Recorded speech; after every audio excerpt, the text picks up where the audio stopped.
జనవరి 2005లో NASA ఒక ప్రత్యేకమైన ప్రోబ్ను అంతరిక్షంలోకి ప్రవేశపెట్టింది. భూమిపై నీరు ఎక్కడి నుంచి వచ్చిందో తెలుసుకోవడం దీని లక్ష్యం. డీప్ ఇంపాక్ట్ అని పిలువబడే ఈ ప్రోబ్ 270 మిలియన్ కిలోమీటర్లు ప్రయాణించిన తరువాత ఒక తోకచుక్క దగ్గరకు చేరుకుంది. ఈ తోకచుక్కలో గత అనేక శతాబ్దాలుగా వెతుకుతున్న అనేక రహస్యాలు దాగున్నాయి. మొత్తం విశ్వంలో మానవులు నివసించగల ప్రదేశం ఒకే ఒక్కటి ఉంది. భూమి మానవుల కోసం మాత్రమే తయారు చేయబడినట్లు అనిపిస్తుంది. నీరు, ఆహారం మరియు ఆక్సిజన్ వంటివి జీవితానికి చాలా ముఖ్యమైనవిగా పరిగణించబడేవి. అవన్నీ ఇక్కడ ఉన్నాయి. అక్కడ మానవుడు ఎవరి సహాయం లేకుండా జీవించగలుగుతాడు.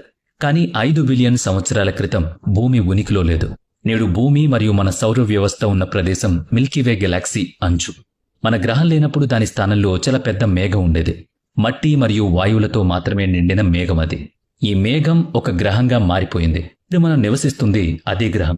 ఈ మట్టి మరియు వాయువులతో కూడిన మేఘాన్ని పరమాణు మేఘం అంటారు. ఈ మేఘంలో ఇసుక, సిలికాన్ మరియు వివిధ లోహాల కణాలుంటాయి. ఈ మేఘం వివిధ నక్షత్రాల మరణం కారణంగా ఏర్పడింది. అవి కాలిపోయినప్పుడు వాటి పేలుడు కారణంగా వాటి కణాలు చుట్టుపక్కల విశ్వంలో వ్యాపించాయి. ఇది ఆకాశంలో కనిపించే మేఘాల వలె కనిపించడం లేదు. దానికి బదులుగా అది హబుబుల్ స్పేస్ టెలిస్కోప్ సాయంతో గ్రహించబడినట్లుగా ఉంది. ఆశ్చర్యకరంగా ఈ కాంతి దాని ఒక మూల నుంచి ప్రయాణం ప్రారంభిస్తే పరమాణు మేఘం యొక్క మరొక మూలకం చేరుకోవడానికి 100 సంవత్సరాలు పడుతుంది. సులువుగా చెప్పాలంటే ఈ మట్టి మేఘం సూర్యుడికి మరియు భూమికి మధ్య దూరం కంటే 60 లక్షల రెట్లు పెద్దది. ఈ మేఘం నుంచి కొత్త నక్షత్రాలు మరియు గ్రహాలు ఏర్పడతాయి. ఈ మేఘం నుంచి నక్షత్రాలు మరియు గ్రహాలను సృష్టించే శక్తి గురుత్వాకర్షణ, అంటే గ్రావిటీ. అవును, అంతరిక్షంలో లేని అదే గురుత్వాకర్షణ అంతరిక్షంలో 2 వస్తువులు ఒకదానికొకటి జత చేయబడతాయి లేదా వాటి సంబంధించి గురుత్వాకర్షణ కారణంగా ఒకదానికొకటి ఆకర్షిస్తాయి. ఎక్కువ ద్రవ్యరాశి ఉన్న వస్తువులు కూడా ఎక్కువ గురుత్వాకర్షణను కలిగి ఉంటాయి. ఈ గురుత్వాకర్షణ కారణంగా పరమాణు మేఘం యొక్క కణాలు ఒకదానికొకటి జత చేయబడతాయి. పెద్ద కణాలు చిన్న కణాలను ఆకర్షించడం ప్రారంభిస్తాయి. ఈ కణాలు చాలా వేగంగా ఒకదానితో ఒకటి ఢీకొనడం ప్రారంభిస్తాయి. దీని కారణంగా శక్తి ఉత్పత్తి చేయబడుతుంది. ఇది తిరిగే మేఘం యొక్క కేంద్రాన్ని వేడి చేస్తుంది. ఈ ప్రక్రియ తదుపరి మిలియన్ల సంవత్సరాలు ఇలాగే కొనసాగుతుంది. కొంతకాలం తర్వాత ఈ మండుతున్న బంతి మన సూర్యుడిగా మారింది. మిగిలిన పరమాణు మేఘం ఇప్పుడు ఈ సూర్యుని చుట్టూ తిరగడం ప్రారంభించింది. సౌర వ్యవస్థ యొక్క గ్రహాలు, జీవం మరియు ఆ గ్రహాల చుట్టూ తిరిగే చంద్రులు దానిలోని కణాలు మరియు వాయువుల నుంచి ఏర్పడతాయి. ఒక నక్షత్రం అంటే సూర్యుడు పరమాణు మేఘం నుంచి ఏర్పడడం గురించిన పరికల్పనను మొదట 1700లో జర్మన్ తత్వవేత్త ఇనుల్ కాంట్ మరియు ఫ్రెంచ్ పండితుడు పియరీ సైమన్స్ సమర్పించారు. కానీ ఆ సమయంలో అది కేవలం ఒక ఆలోచన మాత్రమే. ఆ తరువాత 1920 మరియు 1950 మధ్య టెలిస్కోప్లు చాలా అభివృద్ధి చెందినప్పుడు ఖగోళ శాస్త్రవేత్తలు తమ కళ్లతో అంతరిక్షంలో అనేక ధూళి మేఘాలను చూశారు. వాటిలో కొత్త నక్షత్రాలు పుడతాయి. టెలిస్కోప్ల సాయంతో ఈ మేఘాల లోపల చూడడం సాధ్యం కాలేదు. తరువాత 1970 మరియు 1980 మధ్య రేడియో మరియు ఇన్ఫ్రారెడ్ టెలిస్కోప్ల ఆవిష్కరణ ఈ సమస్యను కూడా పరిష్కరించింది. ఖగోళ స్కోప్ల సాయంతో పరమాణు మేఘాల లోపల కొత్త నక్షత్రాలు ఏర్పడడం కనిపించింది. ఇది కొత్త నక్షత్రాలు పరమాణు మేఘాల లోపల పుడతాయని, తరువాత మేఘం యొక్క మిగిలిన కణాల నుంచి గ్రహాలు ఏర్పడతాయని నిరూపించింది. కానీ ఈ ప్రక్రియ ఎలా ప్రారంభమవుతుంది అంటే దీని గురించి చాలా ఆలోచనలొచ్చాయి. కానీ మార్చి 2023లో అంతర్జాతీయ అంతరిక్ష కేంద్రంలో ఒక ప్రయోగం జరిగింది. ఇది ఈ ప్రశ్నలకు సమాధానమిచ్చింది. అంతరిక్షంలో ఈ వస్తువులు ఎలా ప్రవర్తిస్తాయో చూడ్డానికి వ్యోమగామి డాన్ పెడెక్ట్ ISSలో ఉన్న వివిధ వస్తువులతో ప్రయోగాలు చేయాలనుకున్నాడు. అతను నీటి బుడగలను సృష్టించి వాటిని కరిగించి ఒక ప్లాస్టిక్ సంచిలో ఉప్పు వేసి దాన్ని తిప్పాడు. అతని చివరి ప్రయోగం ఈ పురాతన ప్రశ్నకు సమాధానమిచ్చింది. ఉప్పును ప్లాస్టిక్ సంచిలో ఉంచినప్పుడు కొంతకాలం తర్వాత ఉప్పు కణాలు ఒకదానికొకటి అతుక్కుపోయాయి. ఎందుకంటే అంతరిక్షంలో ఈ కణాలు ఒకదానికొకటి ఆకర్షిస్తున్నాయి. సూర్యుని చుట్టూ ఒకే దశలో తిరుగుతున్న పరమాణు మేఘం లోపల చిన్న మరియు పెద్ద కణాలు ఈ ఉప్పులాగా ఒకదానికొకటి అనుసంధానించబడి ఇక్కడి నుంచి గ్రహాల నిర్మాణం ప్రారంభమైందని శాస్త్రవేత్తలు నమ్ముతున్నారు. సుమారుగా 45 బిలియన్ సంవత్సరాల క్రితం పరమాణు మేఘంలో కూడా డాన్ పెడిట్ ప్రయోగంలో ఉప్పు కణాలు ఒకదానికొకటి చేరినట్లుగా కణాలు ఒక సమూహాన్ని ఏర్పరచడానికి కలిసిపోవడం ప్రారంభించాయి. ఈ సమూహం యొక్క పరిమాణం 1 కిలోమీటరు పెరిగినప్పుడు దాని స్వంత గురుత్వాకర్షణ శక్తి చాలా ఎక్కువగా మారింది. అది వాక్యూమ్ క్లీనర్ తనలోని మట్టిని పీల్చుకున్నట్లుగా చుట్టుపక్కల కణాలను తన వైపు ఆకర్షించడం ప్రారంభించింది. ఈ ప్రక్రియ తదుపరి 30 లక్షల సంవత్సరాల పాటు అలాగే కొనసాగింది. కణాల సమూహం నుంచి 20 గ్రహాలు ఉద్భవించాయి. అవన్నీ సూర్యుని గ్రహాలు. ఇప్పుడు అవి సూర్యుని చుట్టూ తిరుగుతున్నాయి. ఎందుకంటే ఈ 20 గ్రహాలు చాలా పెద్దవిగా మారాయి. దీని కారణంగా వాటి స్వంత గురుత్వాకర్షణ వాటి కక్షలు ఒకదానికొకటి ఆకర్షించడం మొదలైంది. చివరికి అవి ఒకదానికొకటి ఢీకొట్టాయి. ప్రతిసారి ఢీకొనడం వల్ల 2 గ్రహాలు కలిసి ఒక పెద్ద గ్రహాన్ని సృష్టించాయి. కాలం గడిచే కొద్దీ గతంలో సౌర వ్యవస్థలో 20 గ్రహాలుండేవి. ఇప్పుడు కొన్ని గ్రహాలు మాత్రమే మిగిలున్నాయి. వాటిలో శుక్రుడు, బుధుడు, అంగారకుడు మరియు మన భూమి ఉన్నాయి. కానీ భూమి ఆ సమయంలో అంత నీలం రంగులో ఉండేది కాదు. బదులుగా ఢీకొనడం వల్ల అగ్నిగోళంలో కూడా ఉండేది. భూమి ఈ స్థానానికి చేరుకోవడానికి దాదాపుగా 30 మిలియన్ సంవత్సరాలు పట్టిందని ఖగోళ శాస్త్రవేత్తలు భావిస్తున్నారు. ఈ భూమి ఉష్ణోగ్రత దాదాపుగా 5000 డిగ్రీల సెల్సియస్. కాబట్టి ఒకవేళ ఏదైనా జీవి ఈ స్థానానికి వచ్చినా అది 1 సెకను కంటే తక్కువ సమయంలో ఆవిరైపోతుంది. భూమిపై జీవం ఉండే అవకాశం దాని ఉష్ణోగ్రత తగ్గినప్పుడు మాత్రమే ఉద్భవిస్తుంది. కానీ అది చల్లబడే వరకు దాని ఉనికిని అతిపెద్ద ప్రమాదాన్ని ఎదుర్కోవాల్సి ఉంటుంది. అదే సౌర తుఫాన్. అవును, సూర్యుడి నుంచి వచ్చే కిరణాలు ఒక గ్రహంలోకి ప్రవేశించినప్పుడల్లా అవి దాని వాతావరణానికి చాలా నష్టాన్ని కలిగిస్తాయి. అదే సౌర తుఫాన్లు ఇతర గ్రహాలకు కూడా వస్తాయి. దీని కారణంగా ఇక్కడ జీవం పెరగడం సాధ్యం కాదు. భూమికి పొరుగు గ్రహమైన అంగారక గ్రహంపై సౌర తుఫాన్లు అక్కడ జీవావకాశాలను నాశనం చేస్తాయి. కానీ భూమి ఈ సౌర తుఫాన్లతో ఎలా పోరాడుతుందో అనేది ఒక రహస్యం.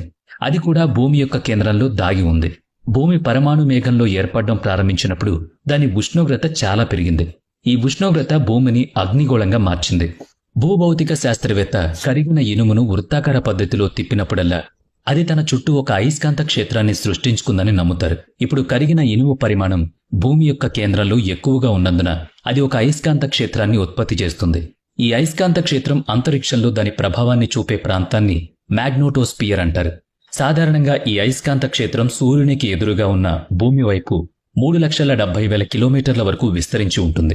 అంటే దాదాపుగా చంద్రుడు ఉన్నంత దూరం సూర్యుడికి ఎదురుగా లేని వైపు భూమి యొక్క అయస్కాంత క్షేత్రం లక్షల కిలోమీటర్ల వరకు విస్తరించి ఉంటుందన్నమాట. ఈ అయస్కాంత క్షేత్రం ఉత్తర మరియు దక్షిణ ధృవాలపై తక్కువగా ఉంటుంది. కాబట్టి ఇక్కడ రేడియేషన్ వాతావరణంలోకి ప్రవేశించి కణాలతో కలిసి అరోరా ప్రభావాన్ని ఉత్పత్తి చేస్తుంది. దీన్ని మనం ఉత్తర మరియు దక్షిణ లైట్లు అని కూడా పిలుస్తాం. ఈ రేడియేషన్ చాలా తక్కువగా ఉంటుంది. ఇక భూమి నెమ్మదిగా చల్లబడుతున్నప్పుడు మరొక గ్రహం భూమి వైపు కదలడం ప్రారంభించింది. ఈ గ్రహం దాదాపుగా అంగారక గ్రహం అంత పెద్దది. దీనికి థియా అని పేరు పెట్టారు. థియా భూమిని ఢీకొన్నప్పుడు ఎక్కువ మొత్తంలో శక్తి విడుదలవుతుంది. భూమి మరియు థియా యొక్క మండుతున్న ముక్కలు ఆకాశంలో వ్యాపించి చివరికి భూమి చుట్టూ ప్రదక్షిణ చేయడం ప్రారంభించాయి. కణాలు పరమాణుల మేఘంలో అనుసంధానించబడిన విధంగానే ఈ ముక్కలు తరువాత 1000 సంవత్సరాలు ఒకదానితో ఒకటి కనెక్ట్ అవుతూ ఉన్నాయి. తద్వారా చంద్రుడు జన్మించాడు. అంతకుముందు చంద్రుడు భూమికి చాలా దగ్గరగా ఉండేవాడు. గతంలో చంద్రుడు మనం ఇప్పుడు చూస్తున్న దానికంటే 15 రెట్లు పెద్దగా ఉండేవాడు.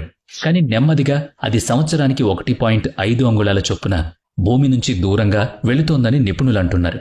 థియా కదలిక భూమిని ఢీకొట్టడం మరియు చంద్రుని పుట్టుక వల్ల నేడు మనం ఈ ప్రపంచంలో ఉనికిలో ఉన్నాం.